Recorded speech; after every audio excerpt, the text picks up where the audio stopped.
خاطره چې یادوي او پې خوشحاله کېږي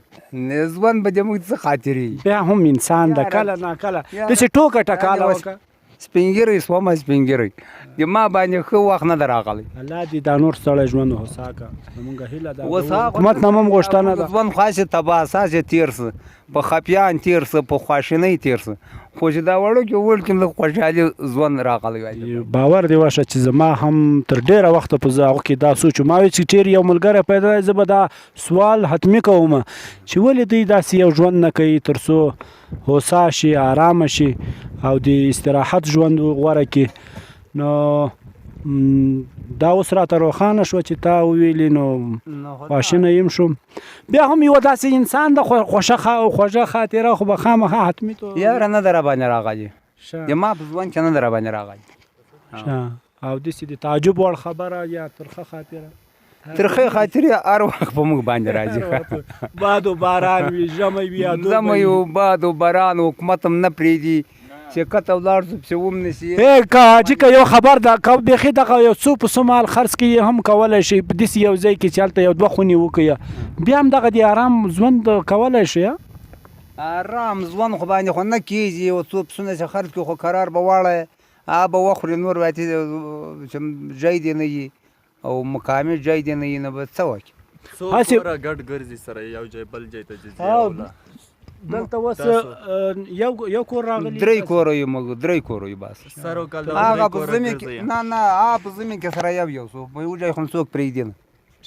بیا زمین کې بیا تاسې خپل هغه معلوم ده څومره کورونه سره یو ځای کېږي بس یا دوه کوره یو یا یو کور یو یا درې کوره خو ښه قراري ځای په درې کوره زیاتی نه هم پرېږدي څوک هم پرېږدي په زمین کې په زمین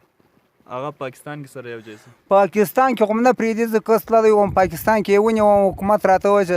حکومت راواړولم دغه هغه د افغانستان سلیمانجي ډېر هلته میشتې دی ردي ځایونه لري په هغو کې تاسو تر بلنه څوک به نه یي په کونج کې په واڼه کې په دغو سیمو کې په د خوست په ولایتو کې دا اوس ځوان تېروي چېرې په کندو ننوتي یا حکومت نه یې لیدلی چې یارې حکومت وویني نه هم پرېږدي پاکستان کې هم نه پرېږدي ولې شناختۍ د موږ نه شته ثبوت مهاجر کارټونه د موږ نه شته راړی یم زه یې ونیوم راواړولم وایي چې بیا دې نه غواړم چې دغه لوري دې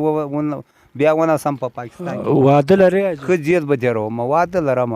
بچیان دې څومره بچیان مې 4-5 بچیان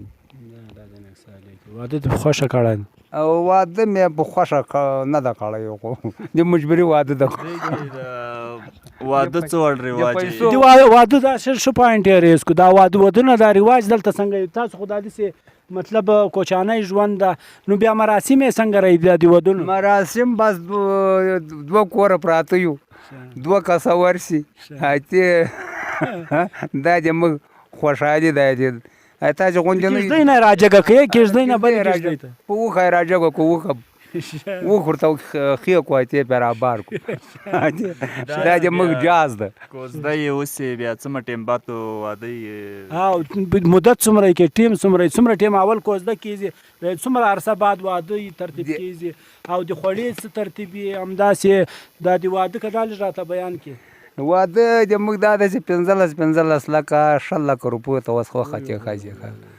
په دا کې 50 دلته یو سوال پیدا کېږي ولور پرې کېږي دلته 15 لکه روپۍ وادونه کولی شي اما دا نه شي کولی چې په هغو روپو باندې یو ځان ته یو ځای پیدا کړي تر څو پکې یو ځایي ژوند ولرئ دی نه زه سپین ږیری یم ښه وړوکی مې کړ یو ولور مې پرې کاوه دا نه زیره مې تکه سپینه ده اوس مې د واته نه کاله کېږي چې ما واده راوړی دا د موږ ژوند ده خو ولور نه پرې کېده او حاجي صاحب وبخښه که راته ووایه